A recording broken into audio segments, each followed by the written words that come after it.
From Anshei Sphard-Beth Emeth congregation, it's time to take 10 minutes for Torah with Rabbi Joel Finkelstein. Welcome to our discussion of Parshat Mishpatim, what's really important to God. Look in Parshat Mishpatim, there's so many different laws, but two laws particularly stand out because it says that if you violate these laws, then if someone calls out because you are oppressing them, Shamoa Eshma Tzakato, I will surely hear their cries.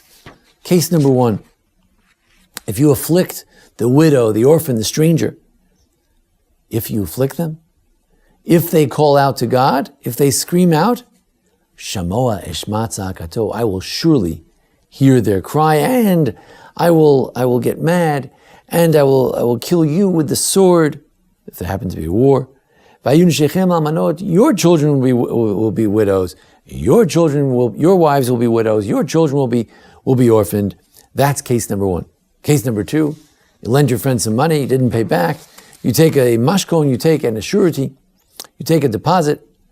Maybe you took his work suit that he needs for work during the day. Maybe you took his pajamas that he needs at night, his blanket that he needs at night to stay warm. He says, you better give it back to him when he needs it, because that is his only garment. That is what protects his skin. How is he going? With what will he sleep? And if he calls out to you, I will hear v'shamati ki chanunani. I will hear, for I am merciful. So you better listen. You better not take the things that he needs for his sustenance. You better give it back to him when he needs him. Give him his suit during the day. Give him his pajamas at night. Give him his blanket at night. Because if he calls out, I will hear his cry. These two cases, it seems that this is what God really cares about so much. And let's look a little deeper into this section because it's so important. Ramban says that we find this in many different places, particularly in Mishlei. It says, Al tigzol dal, don't steal from the poor, because he's poor. Kidalu, val tedekei ani bashar, don't trample the poor person at the gate in the marketplace. Ki Hashem yariv rivam, because God will fight their fight. Or al tigzol dal, he says, Vasadei tomim al tavo, don't go to the fields of the orphans. Ki goalam chazak, because their Redeemer is strong. Hashem tzvakot shemo, God of hosts, God of all the power, who has all the angels, all the power at his fingertips. He is their Redeemer. Don't think that they're so poor. Don't think that they don't have someone to stand up for them. They certainly do. The Sforno says, if you need any proof for this, look at Egypt. The Egyptians oppressed us, and look what happened to them. They were plagued with all the plagues they could get. The Kli Yakar says, why does it say Shamoa Eshma, Im Yitzok Yitzak? What's all the double calling, the double listening? What's going on? So he says, because if you afflict an orphan, the mother hears about it, the widow is suffering. You afflicted a widow, the orphans are suffering. It goes together. There's a double element to it. The Shadal says, don't think that they don't have a Goel. Don't think that they don't have a Redeemer, that they're helpless. They have the strongest Redeemer. They have God himself. Rashi puts a beautiful prayer in the mouth of the poor person. He says, look, Ribon Olamim, Master of the universe, Ani Adam, V'hu Adam. I am human, he is human.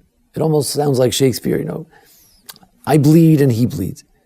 Hu shochev, he's sleeping, and I am I. With what will I sleep? How am I going to sleep? How can I sleep if I don't have a blanket, if I don't have my pajamas, my thermal pajamas? What am I going to do?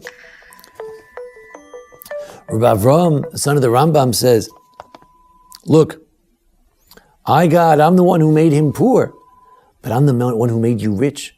So your role is to take care of the other. I can switch it around if you want. It's Galgal HaChozer, as the Gemara in Tiny says, it comes around, it goes around. Sometimes you're the poor one and he's the rich one, and sometimes he's the rich one and you're the poor one. So if you don't like it this way, when you're the rich, things could turn around. How come it says, in the case of the taking the deposit, it says, Ki chanunani, it says, because I am merciful. And in the other case, it doesn't say merciful. It says, well, If you're afflicting a widow, there's no excuse at all. Here you could say, I have an excuse. He owes me $1 million, he owes me $1,000, he owes me $10, he didn't pay for it. I'm taking his pajamas, and I have a right to. After all, the Gemara says, Bal Chov Kona Mashkon.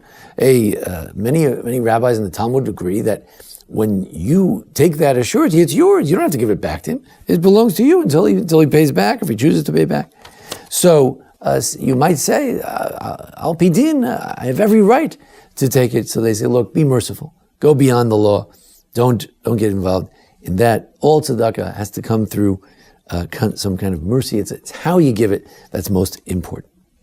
Finally, we have the Zohar interprets this section in a different kind of way. The simple meaning of the text is very important, and we need to focus on that. We need to remember that. And there's also a message in our daily lives as well. The Zohar says, Ki hiksu tolavado. This is your only garment. This is what covers you in this world and the next world. And what is it? Your tzitzis. A man's tzitzis, a talus, that's his garment in this world. Hiksu tolavado. This is your only cover in this world. The Torah, the mitzvos, for men, for women, it's the mitzvos that cover us. Hisim latola oro. This is the garment that's on your skin, the skin of the tefillin. The tefillin is your cover on your skin. Bamei yishkav. How can a Jew go to sleep? What does a Jew do when he goes to sleep? You have to say Kriya Shema Lamita. You have to say the Shema. Vayaki yitzak elai. And then if you call out to God, if you say your prayers, the Shemon Esrei, the Amida, then Shamati, then God will hear. When can we have, as the Imre Emeth says, when can we have this ha'ara? When can we have the enlightenment? When can we be inspired and be inspiring? You know when? If you have these four elements, the tzitzis, the tefillin, the mitzvot they represent, the pure thoughts they represent, the tefillah, the prayer, the kriya shema, if you have these four things, then hopefully it'll lead to God hearing us. God hearing our prayers, us being connected with God, it's connected to how we behave, how we treat those less fortunate than us, those who are somehow disadvantaged in some way vis-a-vis ourselves. Does God hear us? How does God hear us? Depends to some degree how we guard ourselves, how we comport ourselves, how we dress ourselves with mitzvos, with whether it's talus and tefillin or just the mitzvos in general, the Shema, the Amida. This is all part of what it takes for God to hear our voices. What's so important to God? Important to God is not to afflict those who are less fortunate than yourself. What's important to God is how a Jew conducts themselves and how a Jew clothes themselves. The